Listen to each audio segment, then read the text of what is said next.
Voilà, bonjour de Kanaki. Nous sommes le samedi 22 juin 2019. Beaucoup de choses se sont passées. Euh, Peut-être qu'elles ont été difficiles à accepter pour certains et puis faciles à accepter pour d'autres.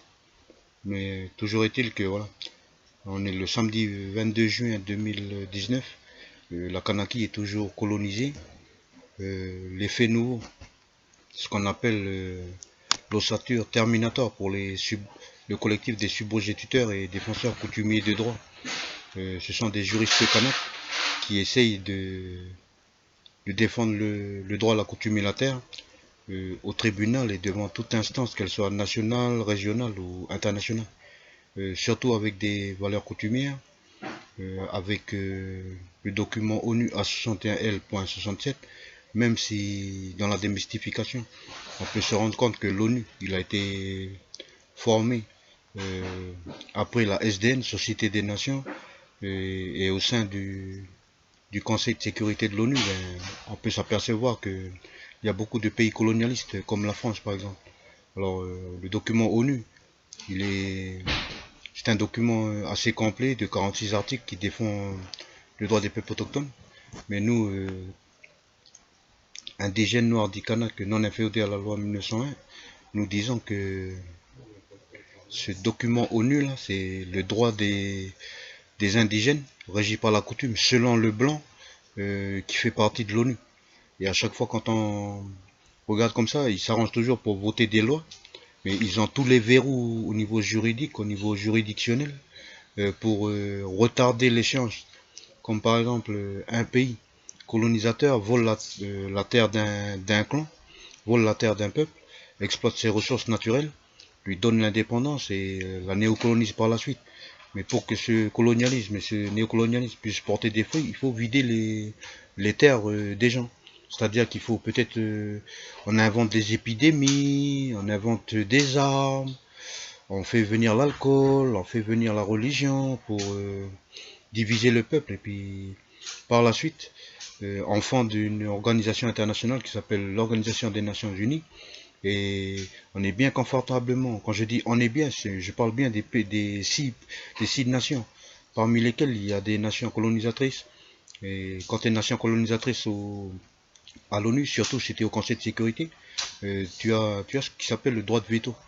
Le droit de veto, c'est le droit de dire non à toute résolution de l'ONU qui consiste à faire intervenir l'ONU, soit en envoyant des casques bleus, soit pour empêcher une guerre, soit pour donner le feu vert pour bombarder un pays, comme ça s'est passé en Libye. Non, en Libye c'est le contraire.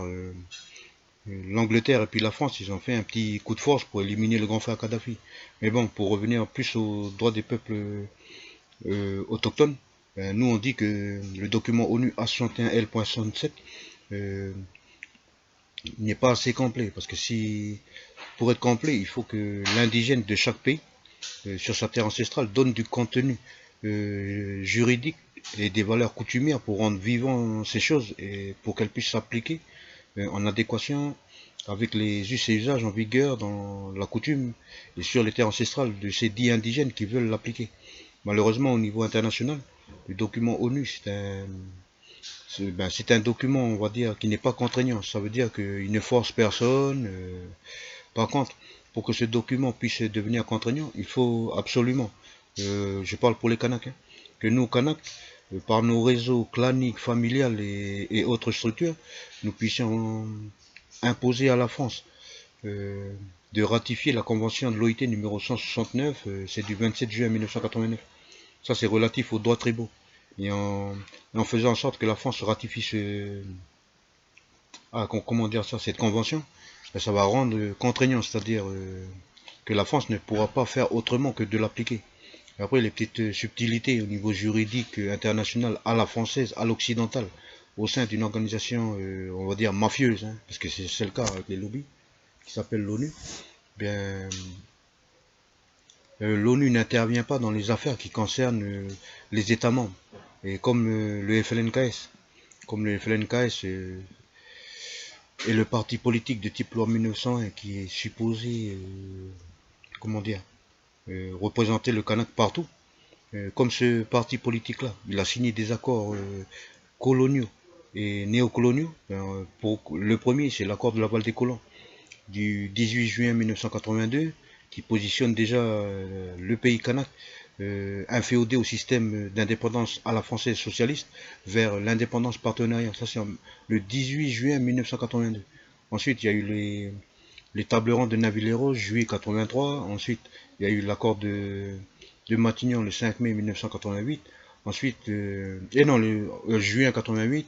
Ensuite, il y a eu l'accord de Nouméa.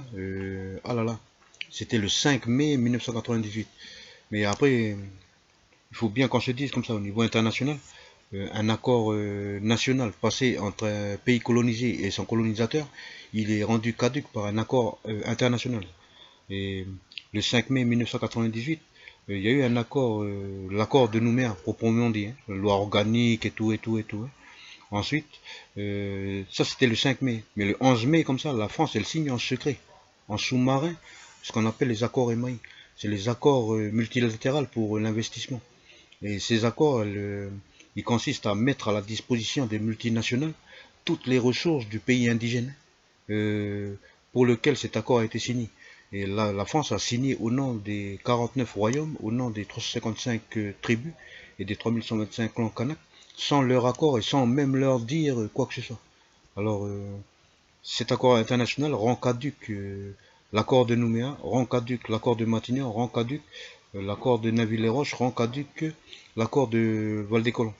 Alors nous, on dit simplement comme ça, pour sortir de tous ces pièges onusiens, de tous ces mécanismes juridico-administratifs internationaux de contention, c'est ça, légal au niveau international, il faut que le Kanak, ou chaque indigène sur sa terre ancestrale, se fédère, c'est-à-dire que les clans arrêtent de se taper dessus, que les tribus arrêtent de se taper dessus, que les royaumes arrêtent de se taper dessus, que dans chaque pays, chaque indigène commence à se rasseoir pour tisser, pas tisser, parce qu'ils sont déjà là, mais pour reparler, pour faire revivre le chemin généalogique des clans, le chemin généalogique du peuple Hutu vers le peuple Tutsi et tout et tout et tout.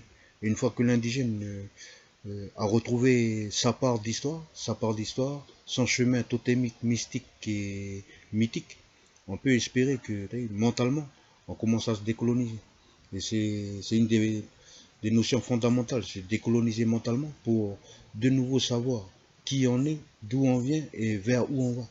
Alors nous, nationalistes kanak, non inféodés à la loi 1901 et coutumiers traditionnels kanak, fidèles à la parole de la convention de Kumo du 24 septembre 1992, nous disons que pour sortir de l'hérésie de l'ONU, qui est soumise au lobby financier, économique et pétrolier, pour ne pas, sans parler des lobbies pharmaceutiques, il faut absolument que les indigènes du monde se fédèrent, s'assoient sur la natte de la coutume, qui est la base du droit international, pour que ce droit international rayonne et puisse redonner des valeurs humaines, humanistes, coutumières, des valeurs de droit à tous les textes nationaux et internationaux qui ont été signés par des blancs pour des noirs.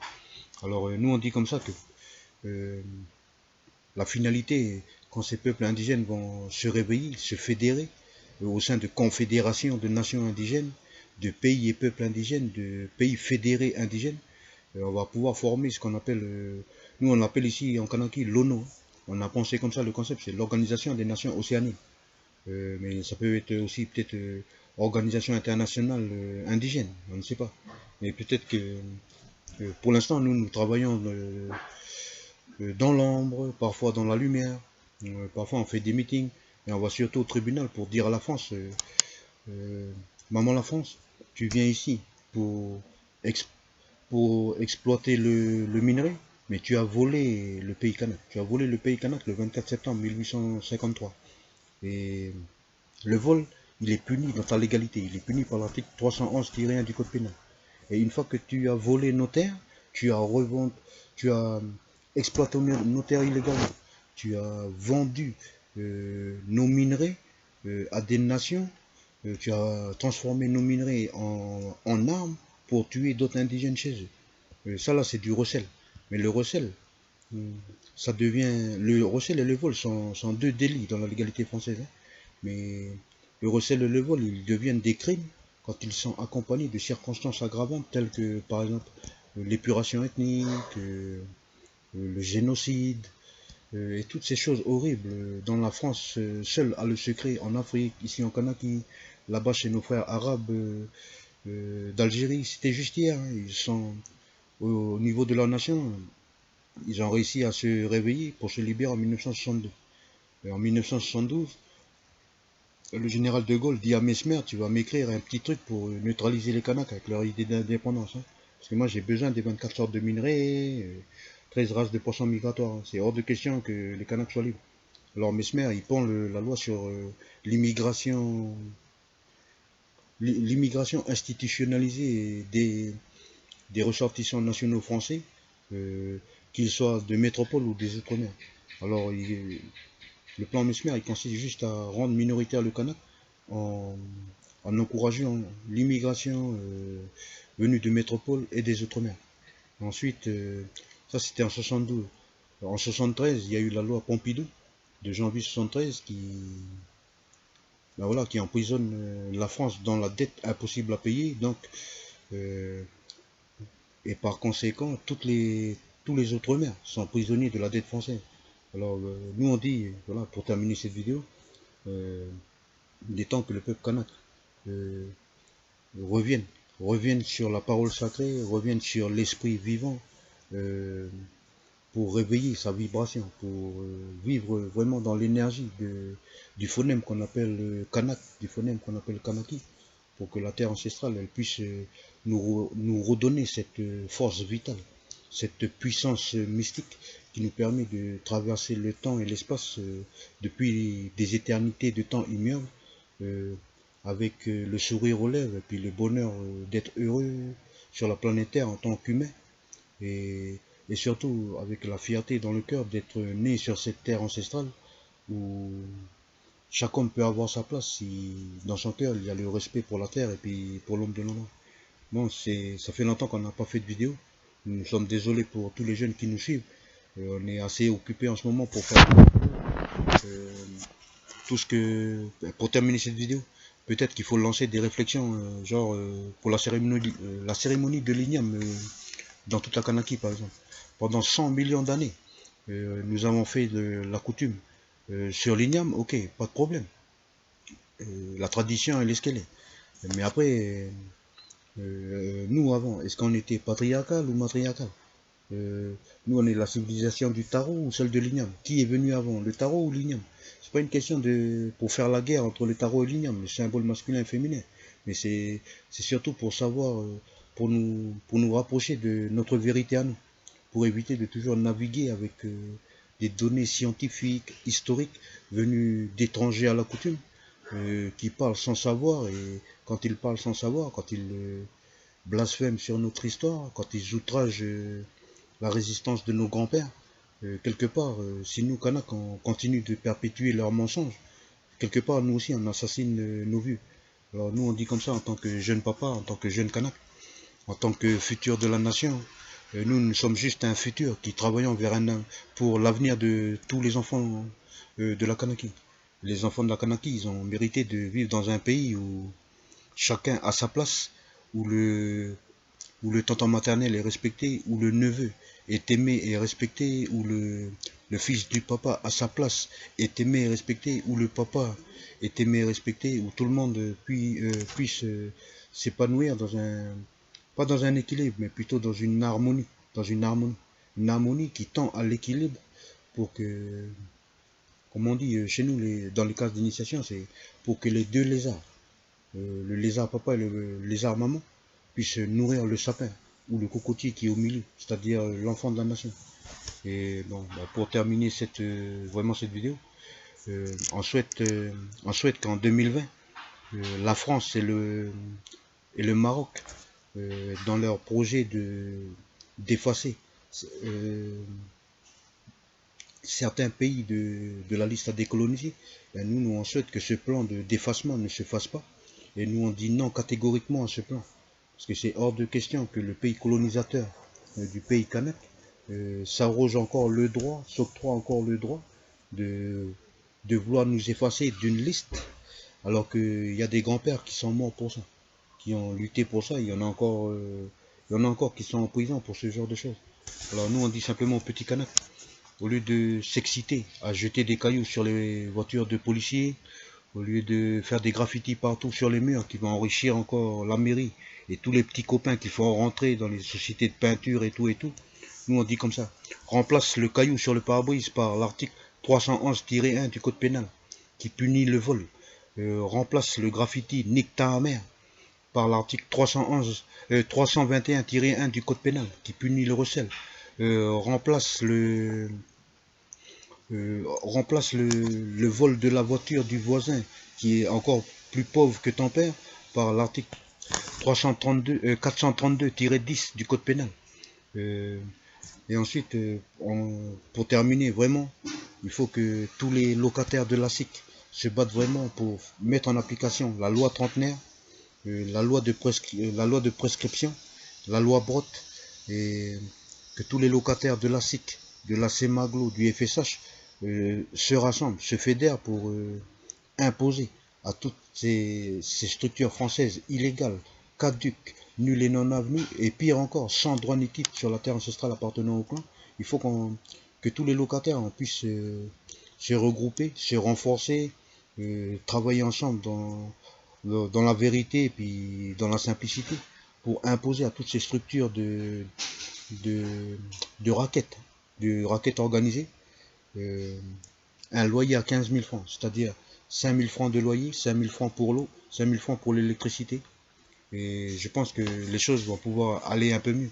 Parce que si on permet aux papas et aux mamans, aux grands-mères, aux grands-pères et aux jeunes d'avoir moins de charges, peut-être que ce sera une façon pour nous, c'est une participation pour lutter contre le phénomène hystérique de la vie chère qui renforce les lobbies connectés au MEDEF, connectés à la Fédération de l'industrie de la Nouvelle-Calédonie et autres. Bon, on vous souhaite une bonne soirée, et puis lâchez rien, gardez le sourire, gardez la vibration, soyez un feu, restez une bénédiction pour votre famille, une bénédiction pour votre pays, et une source chaleureuse de bienveillance envers chaque frère kanak que l'on voit. Même si parfois c'est difficile, mais si au fond de nous, à chaque fois qu'on se voit, ici, il y a quelque chose qui dit, ah oh, ça c'est mon frère, puis je prie pour lui, pour qu'il soit heureux. Et je prie aussi, surtout pour moi, pour que je sois heureux, parce que tout commence à la maison. Et notre corps à nous, en tant que Kanak, c'est la première maison de notre esprit. Cet esprit qui a été donné euh, gratuitement par un Kanaké, c'est notre devoir de faire en sorte que cet esprit soit vivant en nous pour nous rendre heureux en fait. Et plus nous sommes heureux, et plus les gens autour de nous, plus ce bonheur va être contagieux. Et c'est toujours plus facile de libérer un pays quand les gens sont conscients que pour être heureux, il faut être soi-même et savoir d'où on vient. Voilà. Euh, c'est la fin, je termine comme ça cette vidéo. Salutations et respect aux 49 souverains kanak. Salutations et respect aux 355 princes kanak. Salutations et respect aux 3125 clans kanak. Et force et courage à tous les frères kanak qui militent pour leurs droits et qui refusent à tout jamais de se plier, de s'inféoder, de se maquiller en rebelle ou révolutionnaire toléré par le système. Assez, Oleti.